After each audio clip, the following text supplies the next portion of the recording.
Hey guys, welcome back to my YouTube channel. It has been a long time, and by a long time I mean like 2 weeks, but that's a long time to me.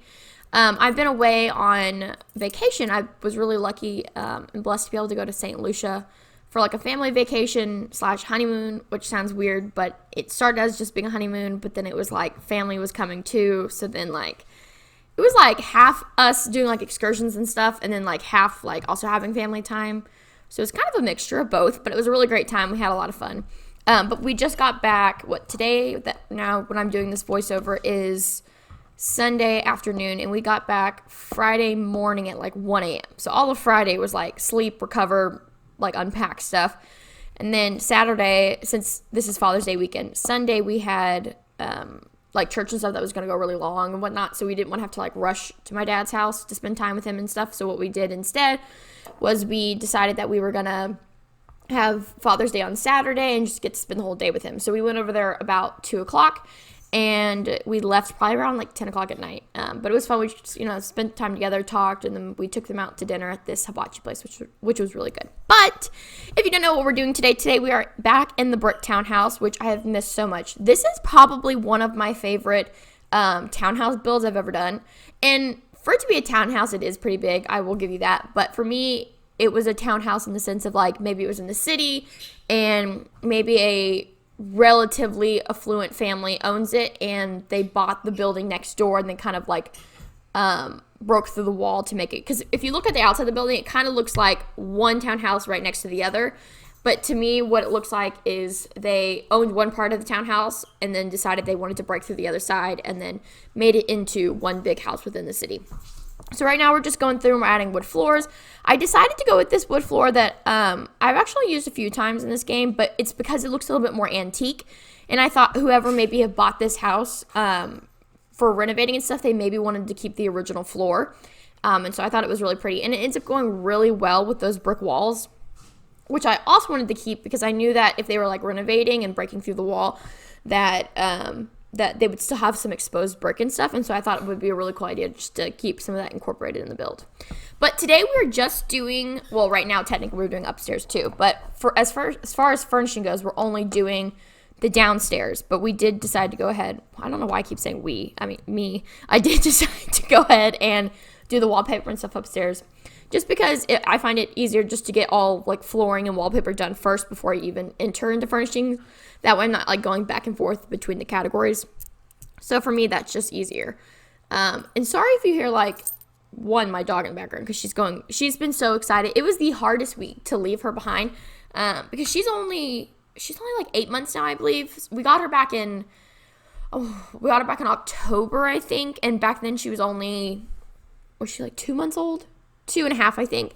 Months old, not 2.5 years, but 2.5 months. So she's still relatively like a puppy. And we've only ever left her for like short weekend trips with my friend.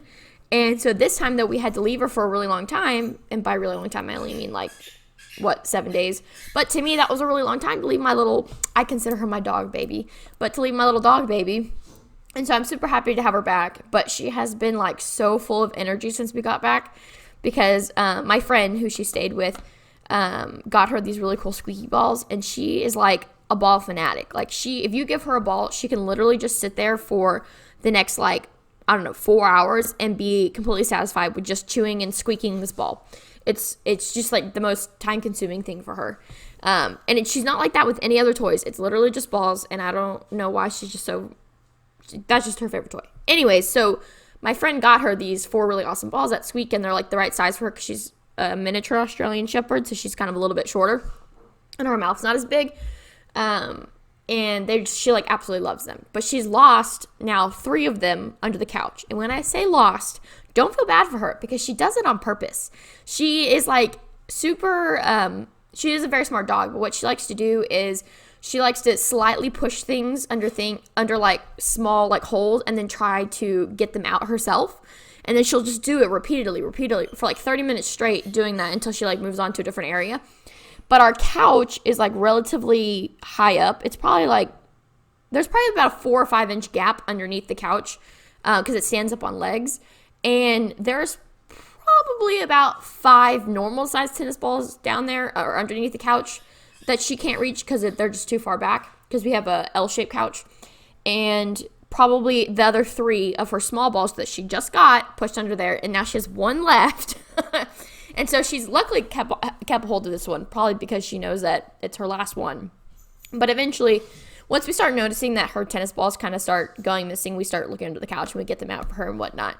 But she does it so often that you can't, like, if I was to get down there every single time that she shoved the ball underneath the couch, then I would be down there 5 times a day, and I don't have time for that. But sorry, I am also a little bit sick. I had a sinus infection for a long time, and now it's just kind of a cough, but the cough won't go away. But it's fine, I'm okay. But right now we're just going into the bathroom for the master bathroom. We just completed that room. It's kind of small, I know, but I figured like in a townhouse, the rooms aren't super big anyways, but that will be the master bedroom downstairs along with the master bath. It's so funny because my husband was telling me he's originally from Ohio. We live in Texas, but he's originally from Ohio. And he was telling me that it's more normal there for all the rooms to be on the top floor. And so when they originally moved here, he was like, it was weird that there was a master bedroom on the first floor. And so when his parents were looking for the first house they lived in had the bedroom on the first floor, but after they did that, when they moved, they had to look for a house that had all the bedrooms on the top floor because they just thought it was really weird that there was bedrooms on the bottom floor, which luckily they found one. It's actually a really pretty house.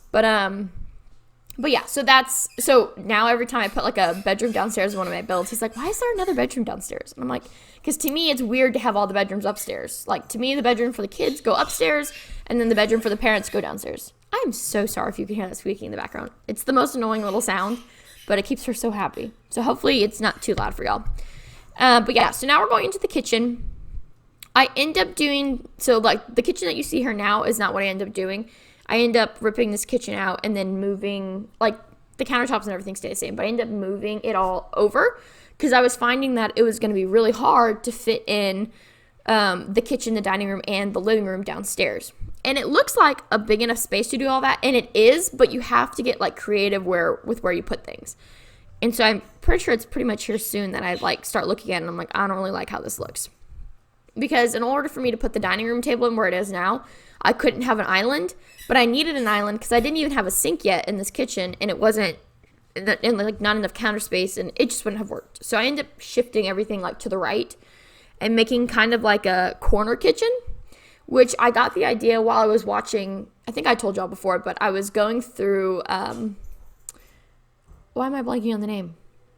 I was going through the show, the one that I compared to Friends. Oh my gosh, I can picture it in my head. Why can't I think of it?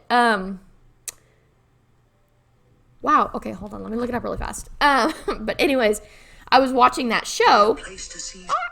Sorry. I was also watching something else on Hulu a second ago. And so you just heard them paused. Okay, where can I find? No, not 2.5 Men. Wow, gosh, what is it called? How can I look that up? Can you like look up what you've watched before? I don't know. Oh, How I Met Your Mother. That's good. My husband's watching. We're at 2 different places because he watches TV shows slow. But How I Met Your Mother is what I was talking about. In their apartment, their kitchen isn't like it's in the corner of the apartment, but it's not like a corner. But I was watching and I was like, oh, they were doing some scene where they were in the kitchen. I was like, oh, what if I just push this over to the corner like that? So it ends up actually, I think, looking really pretty, and I really like it. And I debated making that wall that was normally diagonal. I debated squaring it off, but then I decided not to. And I decided that it would be fine. But I think it ends up all looking like really pretty, and I end up really liking it. And then I'm pretty sure I lift up those shelves. I do. It's so funny because I always build these houses and then I take forever to do the voiceovers on them. And so then when I go back and I'm like, oh, what did I do here? And I'm like, I think I moved these, but I'm pretty sure I do move them up because that looks really low. And I would have noticed that when I was playing. Yeah, I do end up moving it up.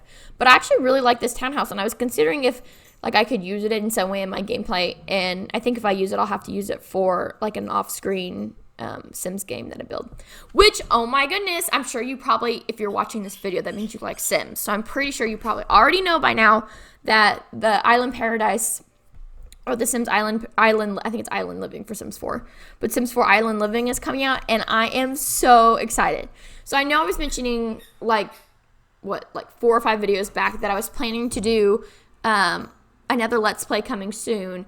And I think that what I'm going to do is make it based around that. Because originally I was just planning on just doing like a basic Generations like Let's Play, like with like lots of dramatic things happening and blah, blah, blah, and all that stuff. But I think that now with this Island Living Pack coming out, that would be a really great, what am I trying to say? That would be like a really great way to introduce a new story. And so I'm really excited about that. And I think I'm also going to do a few create a sim and build a buy mode. Build and buy, not build a buy, like Build-A-Bear. Build and buy mode, like showing you guys all that stuff. I'm sure you guys will probably have seen it already based on those people who have early access packs and stuff. But just in case you haven't, and just in case you want my opinion and my feedback on the game pack, those will be coming out whenever I get my hands on the game, which will be on the 21st, because I am if there's one thing, it's so funny. So like we just finished the kitchen, which was in the corner, and now we're working on the living room. But what's so funny is about me is like, I'm so picky about spending money like on clothes and on things that like, I don't know, just like things around the house and like that. But so like spending more than like $20, I'm like, do I really want this shirt? Probably not. It's fine, whatever. And I'll leave it on the hanger on the rack, whatever. But like when it comes to like buying groceries and food, I'll spend like tons of money. I'm like, okay, that's cool. And it's the same thing with Sims. Like normally I'd be like, can I really afford to spend, 40, 50, whatever bucks on a new Sims pack? And then in my brain, I'm like, yeah, you can. It's completely fine.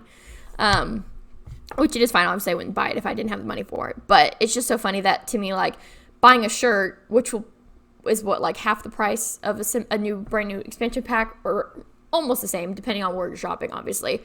I would be like, no. But like a Sims game, I'm like, oh yeah, totally, I can buy this. It's fine. And my husband's pretty much the same way too. Like he's the same way about food, but he also does like shopping. So he's the same way about like food and about food and about like games and stuff, because he also likes to play games. But when it comes to like buying things for our house, we're both like, do we really need it? Probably not. We'll be okay. Whatever. It's fine. So we're both the same in that way, which is good, because we're married, and that would probably cause a lot of problems if we weren't the same in that way. The living room is a lot smaller than I would have liked it to be, but just based on the size of this apartment, for me to be able to fit everything that I needed to fit into this area, it just kind of had to be that size, which they can still get in and out through there. And if your Sims have trouble with that, based on how it like loads in your game, or if the bookcase gets in the way, you can always either delete the bookcase or move it farther away or against those windows, or you can make that couch into a love seat. That would work too. I wanted the bigger 3 love seat because I think it works fine. But if you want a little bit more space in that area, instead of having a couch and a love seat, you could just have 2 love seats to give your Sims just a little bit more room there, which will work perfectly fine too. But I absolutely love this downstairs. I think it's coming along so well, and I think it looks so great. And it looks very, kind of like, it looks very city, but at the same time, it has kind of, what am I trying to say?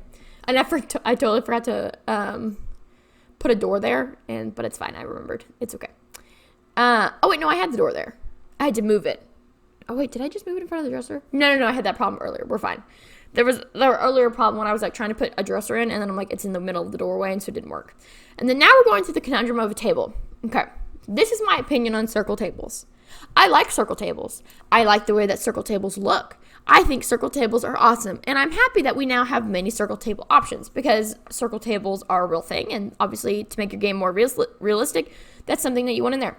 However, circle tables to me are the hardest thing to put into a build, and I don't know why, but like I very, very rarely use circle tables because I find them to be so hard to I find them to be so hard to put, I don't know, in any build, because and it might be because personally, like, whenever I'm making like the dining space or the space that Sims will eat, it's never like the biggest space in the house. Like I usually save the bigger rooms for like the kitchen and the living room, and I usually give them a lot more space. But like circle tables to me just aren't usable unless you have like a really big open floor plan, which is great if you do, because then it works out perfectly. But for people who don't have like a really big open floor plan, it's not going to work out very well. And then right now, so I ended up just going with that basic rectangle table, and they can still walk around and everything, and it's fine. It does make it look a little bit more cluttered, but I still think it works. And then right now I'm keep moving back and forth these countertops to put this vase on top, because it kept not going in the middle. And then I kind of was like, oh, it's basically in the middle. It's okay. It's fine. But yeah, so now we're just adding now that like the core like living room, kitchen, dining area is done, I'm just adding in little bits and pieces of decorations and stuff to make it feel a little bit more livable. We end up adding that big collage of pictures, and then we add one of those, I think it's the dog leash hanging thing. No, we end up adding the cubby. I think we had the cubby there. I think that's from Seasons or Pets. It's one of those. I think it's Pets, actually. Which one do we... well, that's Pets, but I don't think we end up going with that. I think we pick a cubby. Yeah, that's Seasons. Yeah, that's Seasons. But yeah, and I think it just adds a little bit more homey vibe to the place. And then we add a little rug, and we're just adding like little cutesy things here and there to make it just kind of come together. And this little hallway area that doesn't really have a whole lot of space, we just kind of add a little ottoman that maybe you sit down and take your shoes off with, and it just kind of gives you a little bit more space. Bricktown Home Part 3 will just be us furnishing the upstairs, which is mainly just bedrooms and probably the kids' room and stuff. So that video will probably be about the same length as this one. This one was only like 16 minutes or so, just because it's a smaller home, so it was faster to, well, it really took me 45 minutes, but when I speed it up for y'all, it's about 16 minutes, but yeah. All right, well, if you guys liked this build, go ahead and give it a thumbs up and a like, and subscribe to my YouTube channel to see more builds like this and also more Let's Play. There's also a lot of island living stuff coming, so make sure you hit that subscribe button so you can be the first to see that kind of stuff. All right, thanks for watching, y'all. Bye.